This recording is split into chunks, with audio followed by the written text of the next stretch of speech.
Welcome back to the lab. What an exciting time. This is a different type of episode. I'm your host, Bryce Prescott, and today I do have a guest with me. I'm excited to introduce to you a great friend of mine, Mike Stenger. He's a direct response copywriter by day, an AI geek and nerd and enthusiast, master, if you will, by night. But before I get into that conversation, I wanted to talk about the theme and tone of what we're going to be discussing in today's episode, and that is believing in yourself. Most people think that self-belief is a mindset or a mood or a quote that you read on Instagram, but belief is not emotional. Belief is structural. Belief is evidence. Belief is built through the choices that you keep long after people stop clapping for you. And we're seeing a real-time example of this play out in pop culture right now with a woman by the name of Whitney Levitt. Whether you have watched the show Secret Lives of Mormon Wives or not, or Dancing with the Stars, the principle is still the same. She told the truth in the latest season of The Secret Lives of Mormon Wives about her ambition. And then she bet on herself publicly. She went after a huge opportunity on Dancing with the Stars. And the second that the episode released of the third season of Secret Lives of Mormon Wives, it was the week before the semifinals for her. And in that episode, she openly declared, I was only coming back to this show because I would be giving an opportunity to audition for Dancing with the Stars. Now, the internet turned this into a case study of how people react when somebody stops apologizing for wanting more. People judged her motives, they questioned her character, and ultimately, this last week, when she got voted off, they celebrated it. But here's the key. The lesson is that she walked away with something very, very simple. In her final interview, she said one of the biggest takeaways that she has was that she was reminded to believe in herself. And to me, that part is worth talking about, because believing in yourself privately is one thing, but believing in yourself publicly, while strangers dissect every word you make, every move, every decision, that's the real test. And that's where most people fold. So today, we're going to break that open. With my good friend Mike, we're going to be talking about what belief actually means, why it matters, and how to build it without waiting for permission. And like I said, I'm not doing this alone. I have a great guest here, and he brings a unique perspective in this with his position that he's held within different companies and also as a contractor himself in direct response email marketing. He's very well versed in AI and how to incorporate those things to maximize your current gifts as it is. He's actually someone as well who's lived his own version of having to bet on himself, having gone through relationship turmoil and other issues within his own life. He's pushed through doubt. And he's sitting here before me as evidence that you have to keep doing that even when it feels off, or when you don't feel like it, or even when you don't actually have that full belief. Like, you still have to keep fortifying that you're worth it. So let's get into it. Let's talk about belief as something that you build, not that you feel. And to keep with this lab thing, let's run this experiment. What's up, Mike? It is great to have you here on the show. No, it's nice to be here. And I'm not really familiar with podcasting, so I'm still trying to figure out where to put this mic. Well, my comedian side could actually make a bunch of jokes about that big cylindrical black object in your face and knowing how to position it properly, but I'll save that for a different day. Anyway, man, I really appreciate you taking some time to be with me. Just for those of you that don't know, Mike and I have been friends for a long, long time, and I find it to be kind of an interesting conversation to be discussing this thing about belief, because you and I have done podcast episodes before, but it was many, many years ago. I found you to be somebody that was really interesting. I enjoyed the content that you made. You had this interesting aesthetic. You are a man that loves the color orange, and it's in everything that you do. And I found that interesting. And in one of our conversations when we were getting to know each other, I want to say this is probably a decade ago, maybe even longer, that I found out that you had a stint being a comic where you were going to open mics. I would be very light on the comic part. It was just, it was a bucket list thing. I wanted to always try stand up. I was only going to do it once, and then I got addicted for a good 6 months. Okay. So talking about self-belief. So that, however, the specific details of that, I remember that you had done comedy way more than anybody that I personally knew. Yeah. And being that you were also a member in, you stayed in California, you were in San Diego area, you would go to the Comedy Store there in La Jolla. You had other, clubs and mics you would do around that town. And this was before I tried stand-up for the first time. And for those of you that know my history, I have always had a curiosity about comedy. I was always a funny kid, but I never did anything about it other than just trying to be funny until after the conversation that I had with Mike. He kind of was a part of that continued nudge that I had to just get off my ass, go try to write some jokes and give it a shot in front of a stage. And that podcast that you and I did together, Mike, was something that was, I remember it. And I remember us talking about it and you telling your stories. And now, having gone down that road as far as I did based off of that, it's kind of an interesting sort of juxtaposition of our two experiences. And I can tell you for sure that, I had to bet on myself to go do stand-up and had to try it. And it's kind of a cool little Easter egg to have one of the first inspired moments that I had a conversation with you. And here we are all these years later talking about self-belief. Yeah, and you took it really far too. I remember seeing you in Vegas, and it was really amazing. And you got to be around Chris D'Elia. I mean, Andrew Schultz, just Schultz, by the way. Schultz. There's no T. Okay. SCHULZ. Anyway, Schultz. Yeah. Well, I appreciate that, man. Actually, that was a really fun experience for me. Because we live in different places. I lived in Salt Lake City, Utah at the time. We're recording this in Scottsdale, Arizona. And so all of my comedy pursuits were in Utah and you were in San Diego. And so we would talk about it. And then before COVID happened, if I remember right, you had even bought tickets to come see my second headlining gig, which was in March of 2020 is when it was supposed to be. That's right. In Salt Lake. And then everything the world happened. shut down. Yeah. And then I ended up having another gig that got postponed into August of 2020. That was the second time I ever headlined. And your tickets would have been transferable had you want to do it. Because if I remember right, you did buy tickets before. And it just didn't work out to do that. So you didn't see me until I had headlined several times and kind of got my legs underneath me. And you saw me in the great city of Las Vegas. And I remember that it was a really gratifying thing for me because I love Vegas as a place to go stay. And it's just kind of the, adult playground, adult Disneyland. And I made a big thing of that weekend where I, had my shows that weekend at the Wise Guys there in the Arts District. We rented a suite in the Encore Hotel. We had an after party planned for after my second show on Saturday. And then after that, we went to the cigar bar called 8 in Resort World. Because I like saying Resort World because it looks like they wrote it with a lisp. Anyway, and after that, we went to this piano bar that's in the main area of the Encore. And all of my close friends, you and your cousin were there. And we were just talking. And it was a really gratifying feeling for me. And I like that we get to record this moment because you told me bro, you're legitimately a comedian. You have a set. You were funny. I was really surprised. You kind of poured it on.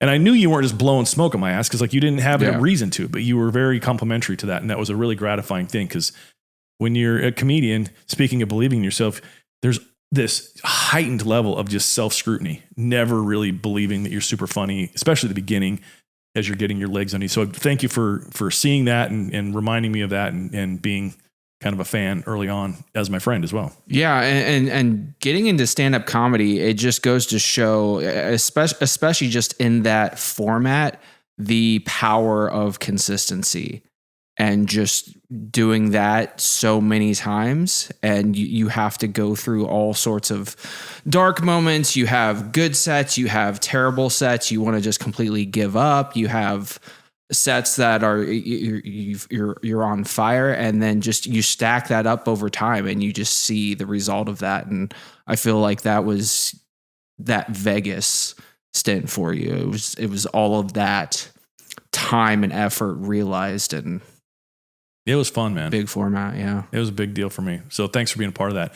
But we didn't really plan that part of the conversation, but this whole kind of Whitney Levitt, the hatred for ambition, the requirement to believe in yourself. We're in such an interesting time culturally where it really seems like more than ever. And I'm an old guy. I just turned 50 a couple months ago. And it seems that we're getting to this place where like more and more people are just fine with mediocrity. And even more so, they're threatened by someone else's choice for excellence. And that's fucking stupid. I can't stand that mentality. And I guess I wanted to pose to you that question. Where have you found that to be the choice you've had to make to lean into excellence as opposed to, basically becoming okay with mediocrity relative to your career, to your relationships, to how you show up for yourself? When is something tangible that you can remember that we're like, that had to be a choice? I had to do this better for myself. Yeah, I mean, for me, it really, we talked about this a little bit this weekend. Just for me, it stemmed from my childhood. Just as a teenager, I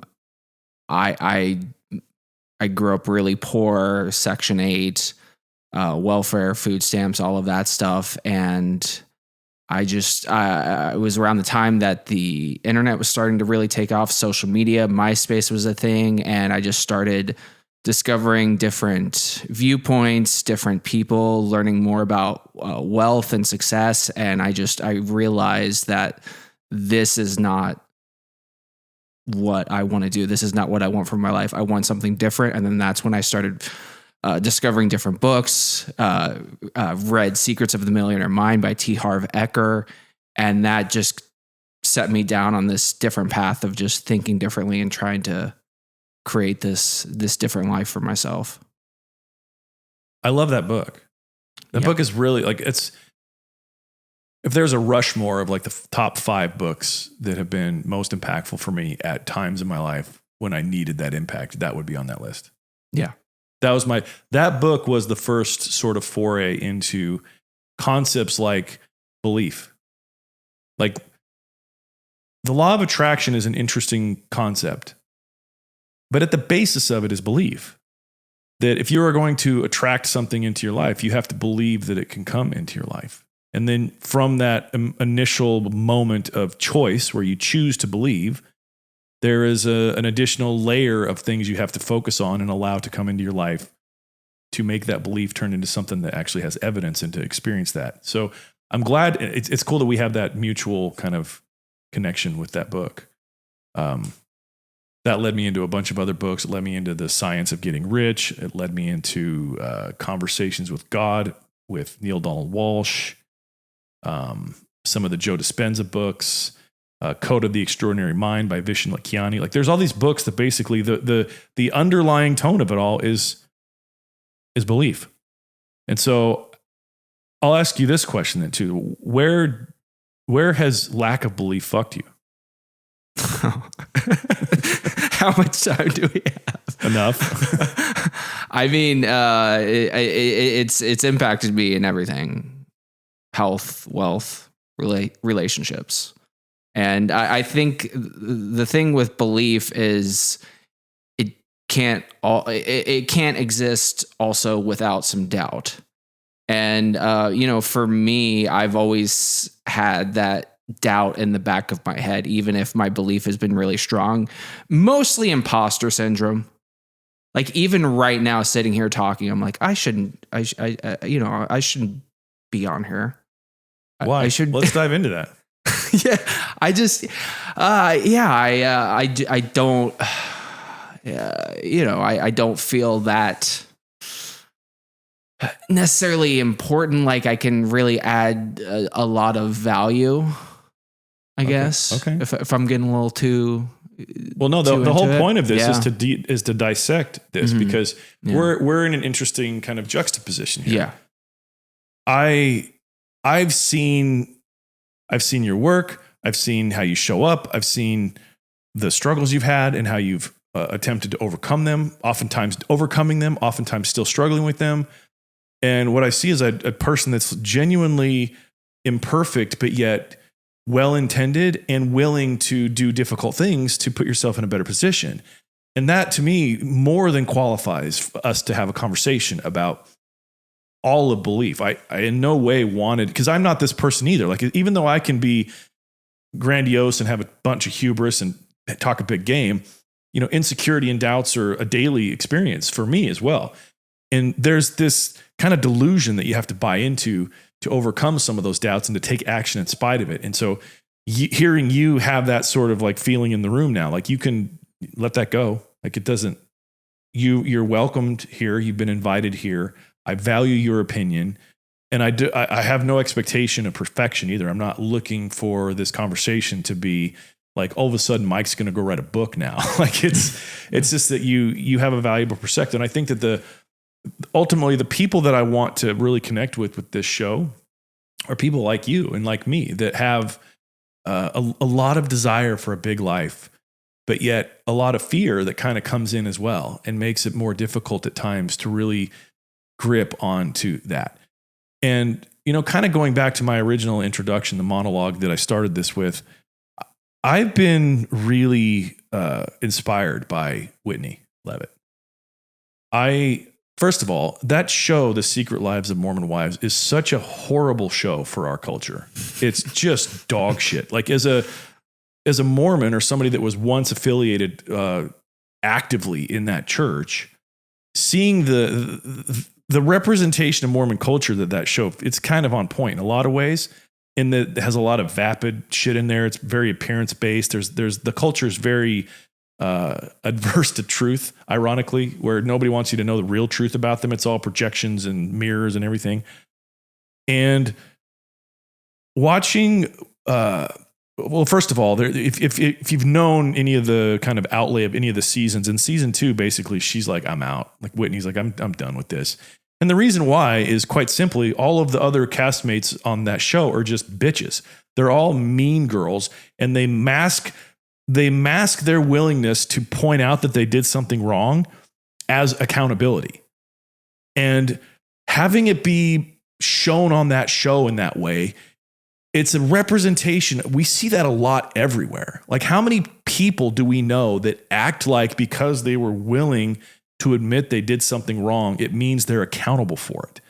And it's like, to see this Hulu reality television show perpetuate that idea that just because you could say, yeah, I did that doesn't mean you took accountability for it. That just means you acknowledged you did something shitty. Taking accountability for something means I hurt this person. I need to fix the damage to which I hurt. Or if you can't, to at least do everything that you can to fix it and to never do it again. That's the other part of this that's so annoying, is that when they try to say they took accountability for something, they're doing the same shit every 6 minutes. So I'm seeing in this woman, Whitney Levitt, she's like, I don't want to be associated with you fucking cunts anymore. Like, I'm out. And then she comes back in the 3rd season, halfway through. Like, she was not even in the first half of the episodes. And in one of her confessionals, she says, the only reason I'm back is because they kept begging me to come back, saying that I could have an audition with Dancing with the Stars if I do. And that's why I'm here. And then she had the balls to admit that the whole show is basically a way for all these women to have business opportunities and brand deals and everything, while all these other lying, horribly vapid people are acting like it's a sisterhood. So where I'm going with all that is that we are pushing a boulder up a hill when it comes to being willing to acknowledge what we want publicly and then facing the fire.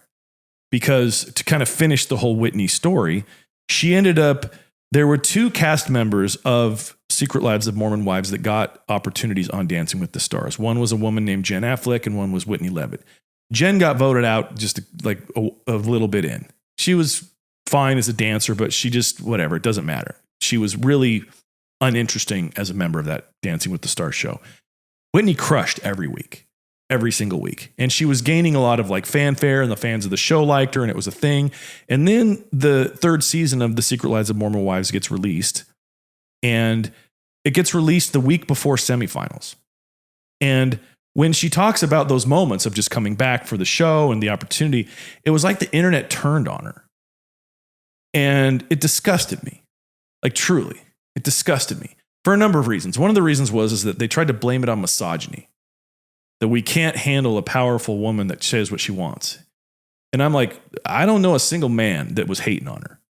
It was all you ladies. That's your fault. We don't, and you don't get to say internalize misogyny within the women's. Like, so if the men aren't a part of it and the women are the ones hating on her, and then you're blaming the part of the woman that's an internalized patriarchal, like, just shut up. Like, just sounds stupid.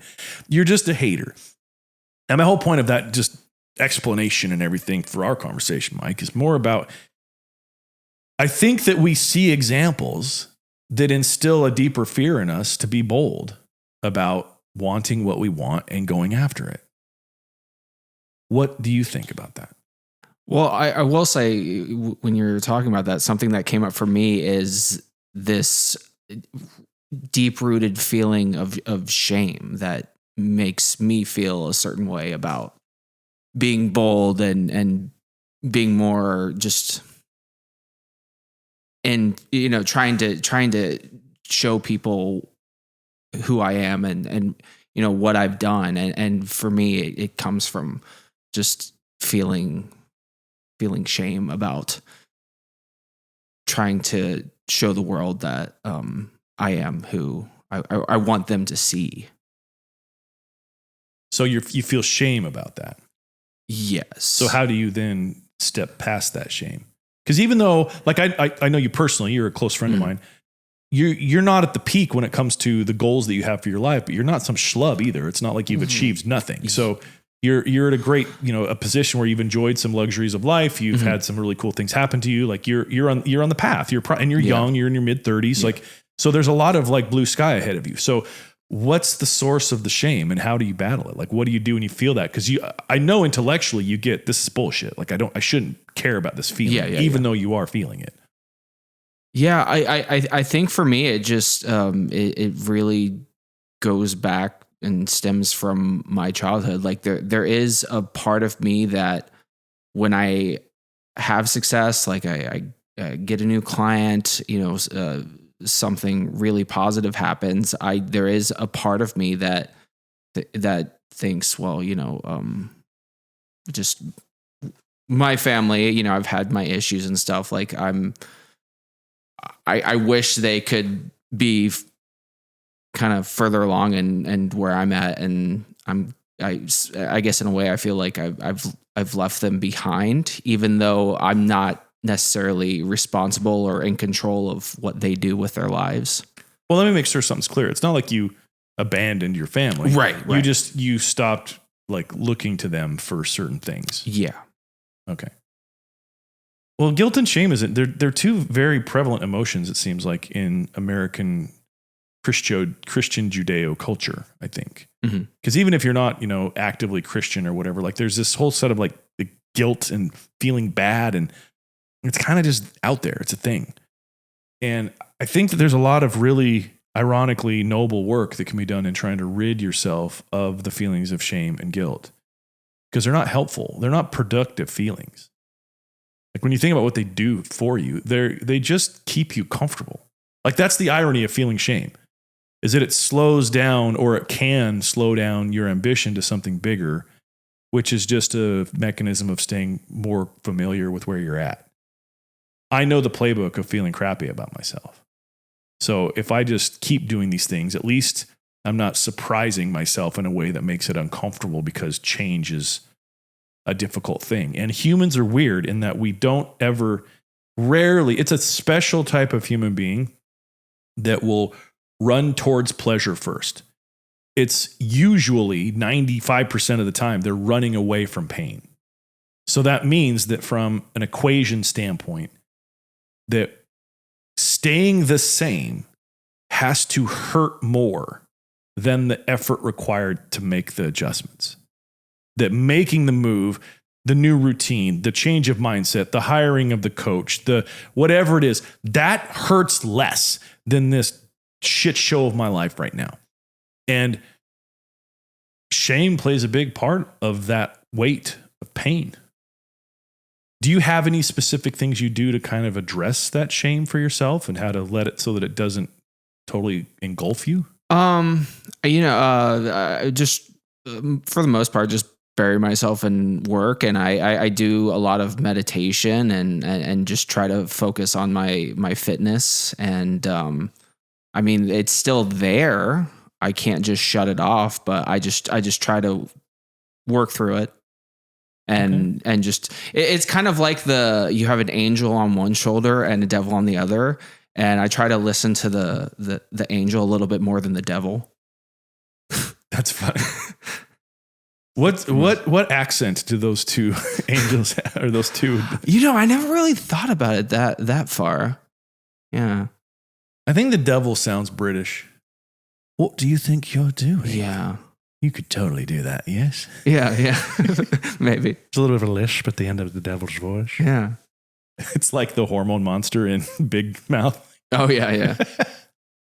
Well, I have a lot of compassion for that, because I feel the same thing, man. Like there's so much weight. I'm similar to you in that I'm kind of the lone ranger in my family's pursuit of excellence. I have a brother who's younger than I am, and we don't talk. And I can say that doesn't feel like my decision. It feels like it's his decision. My father passed away in the early summer of 24. And as much as I love my father, I have to acknowledge he lived a mediocre life. He didn't leave with any sort of fanfare when he passed away, which breaks my heart. And I processed that far differently than I thought I would, because he was one of the first real people I was close to that passed away. And so all of a sudden, the reality of his legacy being sealed was in my face as his oldest son. My mother's still alive. And then I'm not really close to any of the other members of my family, and any of those other members. I mean, I have an uncle who my mom's sister's husband is pretty successful, but everybody else is just kind of normal. Like, they're not bad. They're not good. But there's nobody that's truly extraordinary. And I've had this desire to be extraordinary. And as I age, it's becoming more. I want to make sure something's clear, man. Like, I can talk a big game and make it seem like I'm the most confident guy in the room. And I've learned that as a skill over time. It's like a defense mechanism that I can do that. And I've learned how to have the nuance of not coming across like a dick, but just being like a confident person that can get things done. Because ultimately I am that person. I do believe that I have the capacity to do hard things. And I know that in conversation with you, you know that you believe that about yourself too. Like, you have the capacity to do difficult things. But at the same time, it's like one of the things that I had to really mourn when I lost my dad, and just looking around my whole family, is that I felt a sense of resentment towards God, because I had all these desires in my heart to like be really influential. I wanted to be famous because I thought that I was the type of person that if who I am and the way that I think and the way that I feel was available to more people, that I would be an inspiring figure. And that made me feel like I could have value beyond this struggle that I've had here. When I got into comedy, that kind of got magnified, because I'm like, dude, I would watch people have a good time in front of me. I would have people come up to me after shows and send me messages. We're like, really, really grateful I went into your show feeling a certain way, or this was going on, and I got to, laugh it off, and thank you for being the person that helped me with that. So I felt valuable in that way. So I was able to come to terms with my desire for fame, and to have it be something that was not a bad thing. It was not based in selfishness or vanity, even though it was vain in some ways. It wasn't like a bad type of vanity. But going back to that whole thing, it's like I felt like I was on hard mode. I didn't have anybody to show me. Even with my own dad, like the way that my parents kind of flipped things around, the dynamic between my parents in the last 20 years is more that I was the parent. Like, they would come to me for advice and support and help. I didn't have anybody to go to. And so that affected me in a lot of ways. And, I made some really difficult decisions in seeking validation and wanting to be a better person and all that. But I guess where I'm going with all this, and why I want to kind of open up this part with you about this, is that Do you know what I mean when I talk about that? Like you want all these stuff, but you don't really feel like you've had some sort of example that you could really lean on to get it? Yeah. I mean, I definitely, no one in my family I could really look to, and I had to look externally to find it and just figure it out as I went along. And there was a lot of faking it till you make it. And do you think that's had a lot to deal with your shame? Because you're just trying things and then it's failing and you're like, man, I just suck at this, when it's not that you suck at this at all. It's just that you don't have the right guidance. Yeah, definitely that. And it kind of creates a self-fulfilling prophecy, because then you get caught up in that loop of, okay, well, I'm not good enough. Clearly this isn't working. So I just need to go do something else. But then I go do something else and focus isn't there, and you just create the same problem over and over again. So then what? Maybe get the right guidance and get the focus in place and be consistent and recognize your potential and your power and, what's real. And what's real is, all of your results. Okay. So I want to put some pressure on what you just said, because I really think that, like, I love what it is, but I want the listener of the show to, like, kind of go along on this journey with me. Cause you said you have to, like, in essence, work through it, believe in yourself, overcome you use different words, but my understanding was that was kind of the essence. So how? Like, what's the how of that? How do you overcome the reality that you've never had an example, a familial example of success?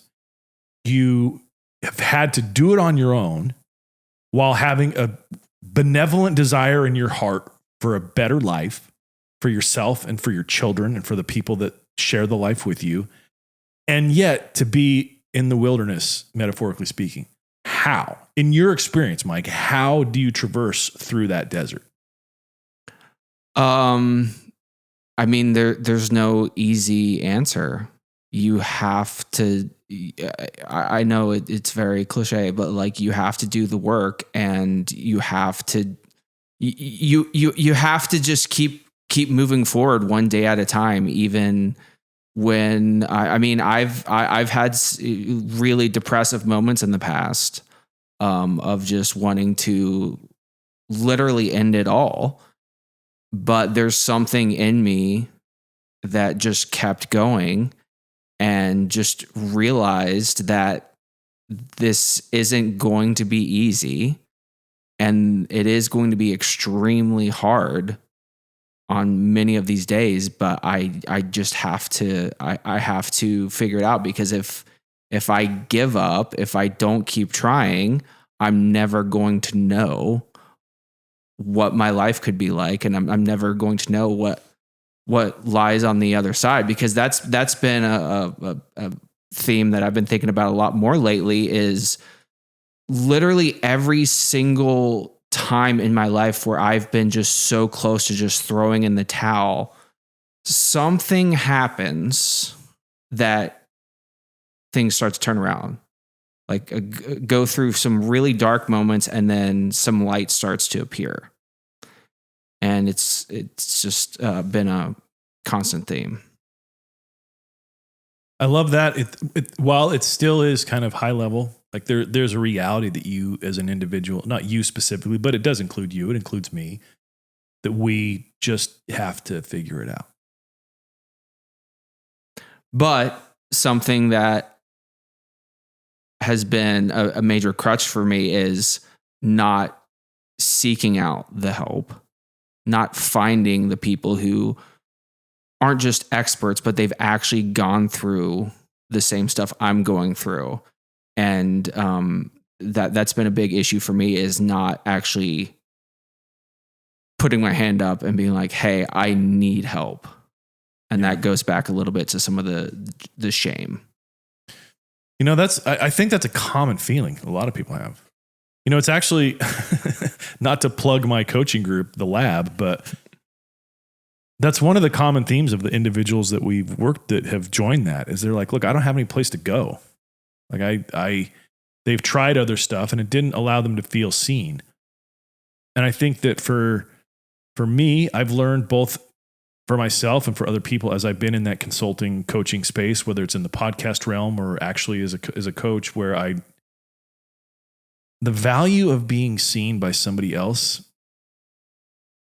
I believe that it gets minimized as far as the impact that it can have. And when you can feel like somebody can see into your heart and see your desire and really acknowledge your humanity and see through any perceived mistakes and just really appreciate you as a person, and then also acknowledge what you've done and the accolades you've achieved and the things you've done. I think that is such an underrated thing that we can do for each other. We are told pick up any self-development book, and there is in some way, the idea that if it is to be, it is up to me, that you are the one that has to handle your own success. Even in this conversation, just a little bit ago, we talked about you have to figure it out. Like there is a responsibility that we have as an individual to do our own work, to go into the forest, go into the basement, whatever metaphor it is you want to figure out, but go and start to learn and understand, I'm feeling these negative emotions. Where did they come from? When was the first time I felt that negative emotion? Is what I'm projecting this emotion onto really the thing that's the problem, or is an echo from the past? Like you have to get analytical and detective like with the way that you experience things. And so there is a responsibility individually to do your own work there. But I think that it does a massive, massive disservice without acknowledging the need that we have for other people too. If you look around at just humanity in general, we are a companionship people. We have families. You look at the things we find entertaining. It's sports, which are teams. Even when there's individual sports like racing, you and I are big fans of F1. That is a massive team sport with all of the individuals that go into making sure that those things run right and all the strategy and technology. When it comes to the most elevated experiences of humanity, it's usually within couples. Like the idea of like being with somebody that fully sees you and that you see them, and we have this desire. And it's different for every other person. I get that. I'm in no way saying that this is just a flat truth across the board. But there's a reality that we have to accept, that we need each other. And, like for me, when I've gone through those experiences where I didn't feel seen and I wanted more, like I had to kind of humble myself and just reach out to friends and it used to bother me. It still kind of does in a way, but I've gotten over it. It used to bother me that I felt like I was the one reaching out first. I was the one checking in with my friends. I was the one that was having to be proactive that way, and I wasn't receiving it back. And I realized that while I had evidence to prove that that was true, I also had evidence to prove that it wasn't true. That there were people that cared about me, that reached out, that sent me things, that were mindful of me. It just wasn't in the intense moment that I was hoping it would happen.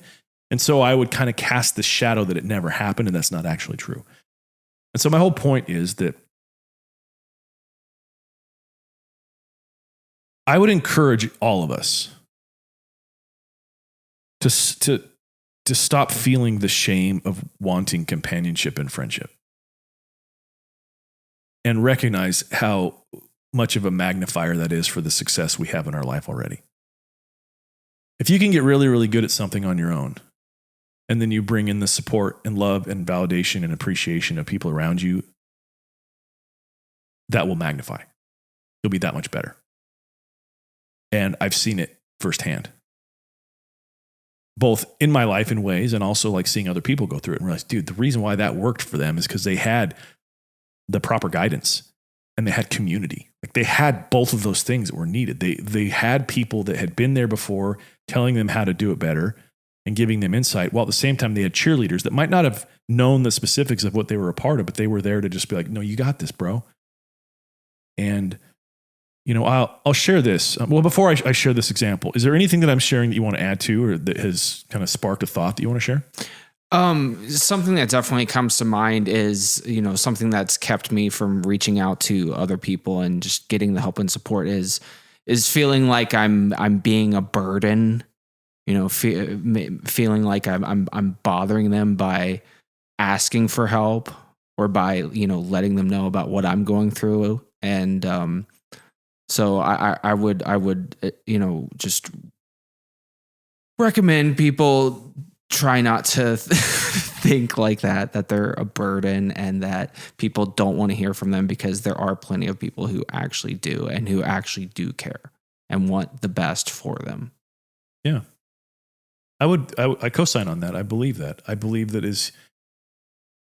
that a lot of what we're missing as far as the human experience in life, and, we've talked about this cultural thing with being fine with mediocrity and not being willing to celebrate other success or even encouraging or celebrating their downfall and all that. Underneath it all is just hurt people.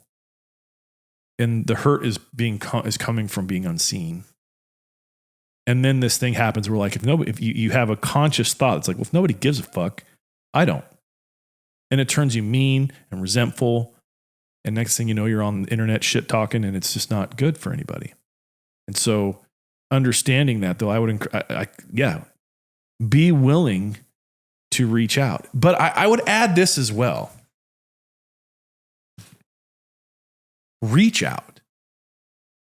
There are times where I've had these beautiful moments where, like, I'll be on a walk or some sort of quiet moment where I'm by myself. Whatever it is. Maybe I'm in the gym with my headphones and I'm working out and I'm just not talking to anybody and I'm just doing my thing. Or, like I said, on a walk, or even sometimes here in my office. And a thought will pop into my mind of a person. And when I've followed that thought and that inspiration and I've reached out to that person and I've said, hey man, just thinking about you. Hope you're doing well. Appreciate you and our friendship. Or connection. How's it going? Usually that is received so beautifully that it inspires me to want to do it more and more and more and more. And from a different standpoint, it's also like an investment in the relationship as well. When you're the one reaching out, like, it feels really good to have somebody reach out to you and be like, hey man, I just was thinking about you. Are you cool, man? I love you, dude. Like, you make me happy. Like, thanks for being my friend. Thanks for being my, family member. Thanks for whatever. We overlook how impactful that can be. And the reason why we overlook it is because we minimize our own impact, which goes back to the shame and the insecurity and all that we've been talking about for this time. What sort of experiences have you had with that, both ways, where you've reached out or when you've had somebody reach out? I mean, you've been great for that. I mean, I've had those feelings where I've wanted to reach out to people, but I haven't. And, I definitely feel I need to do that more, because there is something about that just talk. And it doesn't even, that's a thing too, is there doesn't need to be an agenda. There doesn't need to be a reason. You're just reaching out and you're just talking just to talk. And you kind of goes back to that companionship. You need that. Yeah. And we get just so caught up in all of our day-to-day shit, work, family, kids, that we forget about that. And we forget that we are a communal people, and we do need that network, and got to get out of our fucking bubble. Yeah. We're recording this in Scottsdale, Arizona, in my home, and it's the 2-year anniversary, give or take a couple days, from us moving here at the time of recording this. And when we moved here, my wife and I, we thought that this was going to be an upgrade in our environment. We had all these expectations about Scottsdale because it has this sort of glitzy appearance and reputation, and there's fancy cars everywhere, and there's a bunch of affluence, and it's pretty great that way. And then the weather, it's a gorgeous place to be. But I didn't realize how my assumptions about what I was getting into here, once those assumptions were proven to not be true, how much I actually had left in Salt Lake when we moved away. The network of people that I had that at any given time I could show up at any sort of event and be welcomed and respected and appreciated, and the friends that I had there, and just even like the second degree of separation friends, or like they might not be close, but like there's a friendly association there. And I would go to the gym and I knew everybody, and it was this place where like it wasn't like I was having people like touch my shoulder and be like, I see you, you're amazing, but like to be able to have conversations and opportunities come up, like I didn't realize how valuable that was until I got here, and that basically went away. And in the rebuild of that, it's really exposed a lot of my insecurities. So to kind of bring back this whole concept of believing in yourself, I thought, I think it'd be appropriate to share with you an interesting experience of somebody that he's a friend of mine, and I'm so proud of him and his wife and what they built. There's a man that's been he's been on my old podcast. He's been a friend of mine for years, by the name of John Madsen, and him and his wife, Nineveh Madsen, they are the owners and founders of a company called Suprahuman. And it's a online fitness and mindset company. And they have taken it. It's not just a normal coaching company. Like they've treated it like an actual business. And last time I checked, I think that they were number 273 on the Forbes list of 500. Like they are crushing. And part of what has made their success evident is John has this just incredible confidence in himself. And he started not too long ago doing these really kind of funny and interesting ads where, he would be donned in, his luxury attire, the fancy watch and the Gucci stuff. And he has fancy cars. So he's sitting in his Ferrari or his G-Wagon or Lambo or whatever it was. And his Rolls Royce. And he's talking about this stuff. And he would have this qualifier for his ads. If you make 150 grand or more, I can get you Fight Club shredded or your money back. So that was his starting claim on these ads. While he has this appearance of like affluence, right? Well, kind of like what happened with Whitney Levitt on the internet and everything, you go to the comment sections of his ads and it's just a troll fest, and they're all talking shit about him. And they're making comments about his NFL career because he has such an inspiring story. He never played football in high school, but he ended up playing on the championship Utah team that was coached by Urban Meyer back in 2003, 2004. And he ended up walking onto the Raiders after having broken his leg his senior year. And so like his story, he's just a phenomenally talented and delusionally successful man. Like he figures it out. He's got this belief. And you'd have these people projecting in his comment sections of these ads, go to YouTube, fitness is free. Look at this joker. He's got his rented car. And just talking all the shit, right? And John, on a personal level, would just kind of like whatever, he didn't care. And I remember running into him at a networking thing. This was a year and a half ago. And I just asked him, I kind of saw through it a little bit. And I don't know to what depth he actually dealt with this, but I remember having a moment with him where I'm like, dude, I got to tell you, man, like you handled that with grace. Like that would be really, really hard to have, because sometimes those cuts hit an open wound.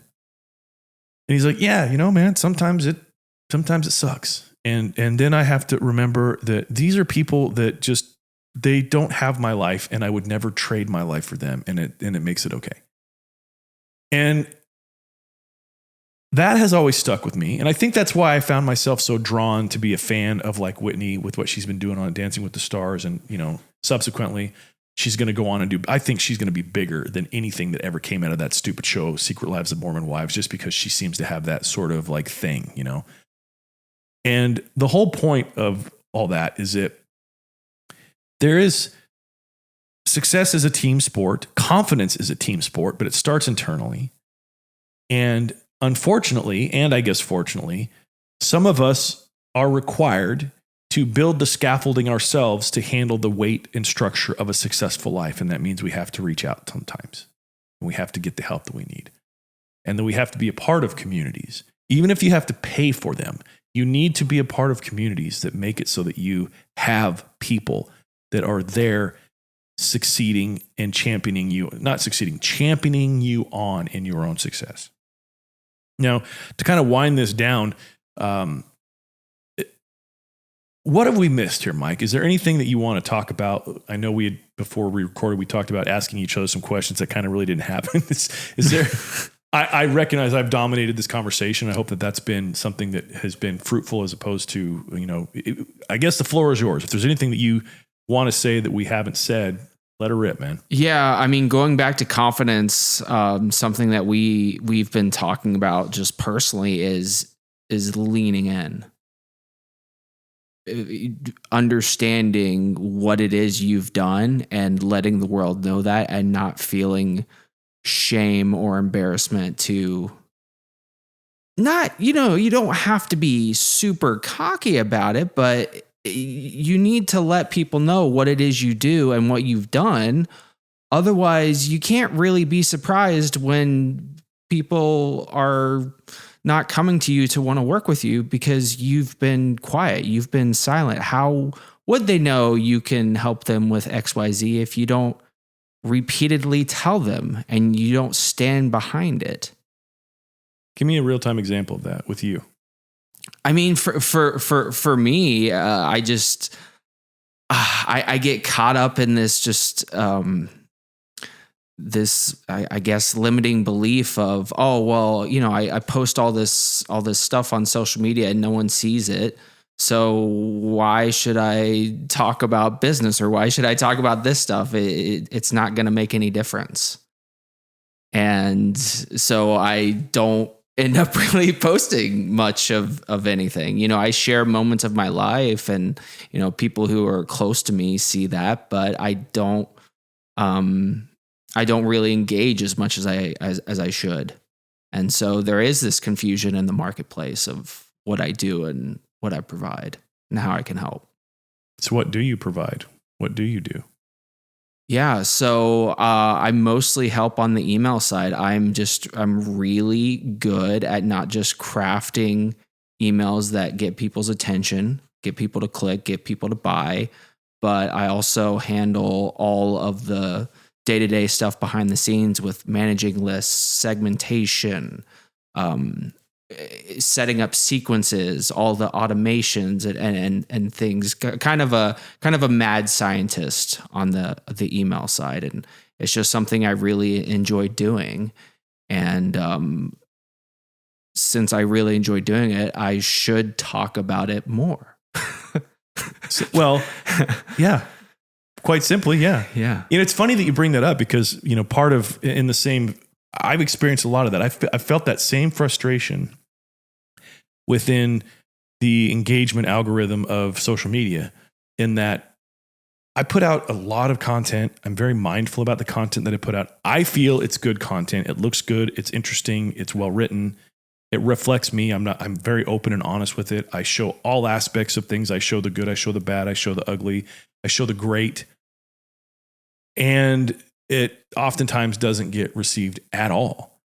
And I have to remember that that's not because of, there's always an invitation to become a better storyteller and to be better at speaking and crafting your message and knowing how to make it reach people when they hear it.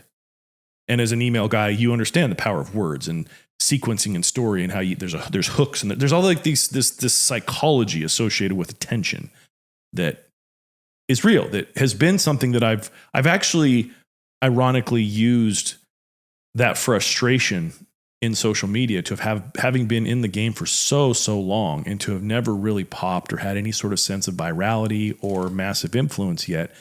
Meanwhile, watching people that are way more like boring and irrelevant in what they're doing just pop off and have these massive followings. And it frustrated me. And so I've thought, well, what in this can I control? I don't want to be the trending sounds guy and following every fucking stupid thing to try to get my thing to pop off. I want to create the type of content that once it does pop, you can go back through my entire library and it's a treasure trove of really, really relevant stuff. And so I've used that as an opportunity to learn better how to do that. And it's created opportunities for me to teach other people how to do that. full disclosure, this podcast, The Lab, this is the 3rd episode of this. And I've been in the podcast game forever.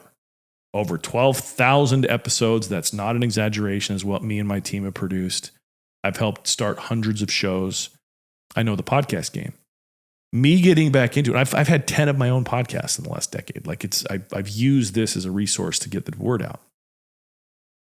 I'm looking, speaking of openly speaking your ambition, I want this show to be a massive success.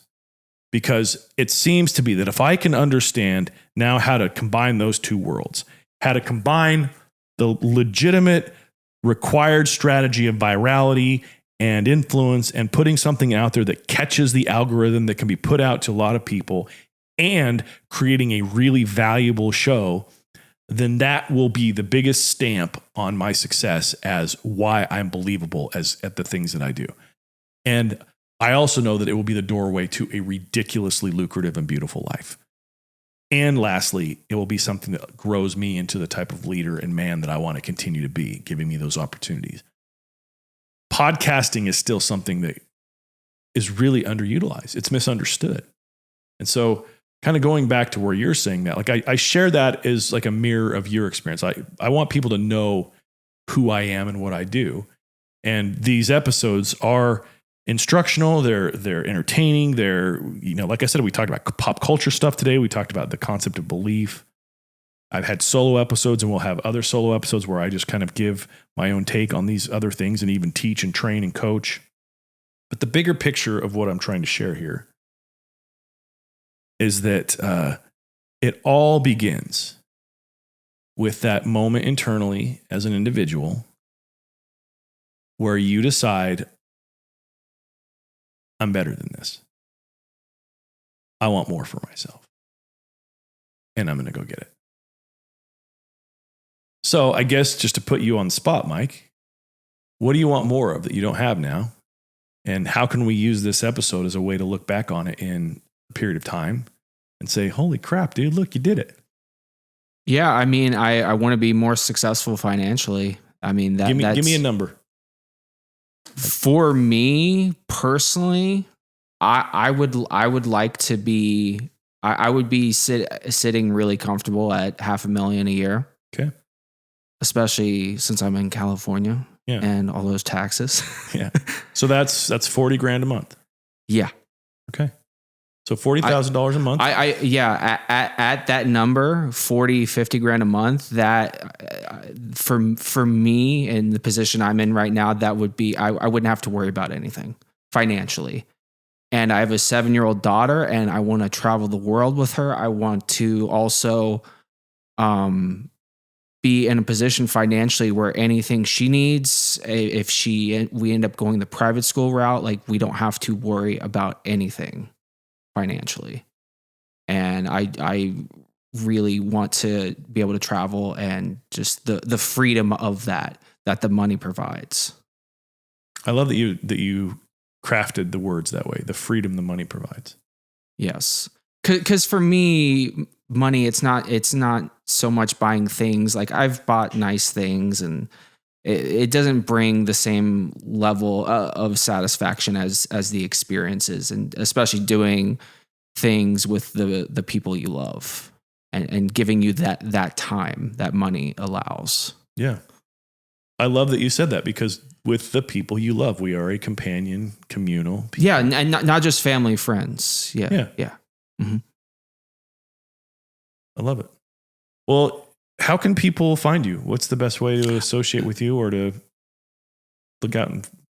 Yeah, the best way to find me, just hop on Facebook or Instagram. Just look for Mike Stenger, Stenger, and I'll put that link in the show notes so they can have that. Yep. Just as a cosign for you, to expand upon direct response email marketing, you've educated me a lot on how vast of a opportunity that this still is. I have erroneously looked at email as this annoyance, but yet I do click on certain emails, and there is certain times where I'm like, oh, I didn't know that. I need that. And it's mostly because I was grabbed by something in my inbox that made me click and open it. And then there was another grab in how it was written that made me want to know more. And I'm excited. You and I have talked about this a little bit with my expansion of what I'm doing with both my coaching in the lab and Media Automated in the capacity we have to really help people to manage their podcast, my magnetic messenger program that I do where I'm teaching people better how to be interesting and charismatic behind a microphone and camera. Email is going to be a part of that. And so I'm excited to have you work with me and learn how best to get people's attention that way as just an additional stream of interest. Because social media it's changed. It's pretty much exclusively pay to play at this point. And another reason to invest in email is social media. You don't own any of it. You don't control any of it. You can be kicked off the platforms at any time, but with email, with your list, you own that. That is your audience you can communicate to. You don't have to worry about just losing it overnight, which happens all the time. Yeah, for folks. Well, if you have any of that need in your business, and maybe you don't even know that you have that need or you're curious about it, I would encourage you to reach out to Mike and at least have a conversation, maybe a discovery call about possible ways to maximize. Even if you don't have a list, the idea of building one with all of the tools and resources and AI stuff that's available right now, like you can set things up to where it can grow relatively simply and easily. And then you have a human that manages it. And in hearing just, some of the stories Mike's told me what he's done for some of his clients, there may be a fit for a listener of this show that you don't know that Mike could be the guy that can handle your stuff. So check him out, Mike Stenger. Anyway, I guess all right, let's bring this in. If there's one thing I want you to take from today's conversation, it's this. The believing in yourself is not a feeling that you wait for. It's a choice you make. And that choice leads to an identity that you build, which then leads to an actual truth that you step into, even when the world opinions might disagree with you. That's what we saw with Whitney Levitt's situation. That's what we saw with my friend John. It's not perfection. It's not strategy, but it's a real-time example of what happens when somebody owns their ambition out loud. The backlash doesn't define you. The applause doesn't validate you. The belief you choose and the evidence you create are what carry you forward. And that goes for you, the listener of this show. You are one uncomfortable truth, one bold action, one aligned step away from becoming someone who you actually trust. Consider that, trusting yourself, somebody that you believe in, somebody that you know you can rely on. And that's the work that we do here on this podcast, The Lab. It's the work that we do in my coaching group, The Lab. We build that belief from the inside out. We test it, we refine it, we turn it into presence, authority, and then ultimately alignment. So if you want to take a deeper look at this, join us in my lab coaching experience every Tuesday. It's a room where these ideas stop being concepts and they start becoming a lived reality. And we have plenty of people in there that can show the proof of that. The link is in the show notes. So until next time, I invite you to trust yourself, believe in yourself publicly, and keep running the experiments. I want to thank my guest, Mike Stenger, for coming on the show today and for your thoughts and your vulnerability with this. I am Bryce Prescott, and this has been The Lab.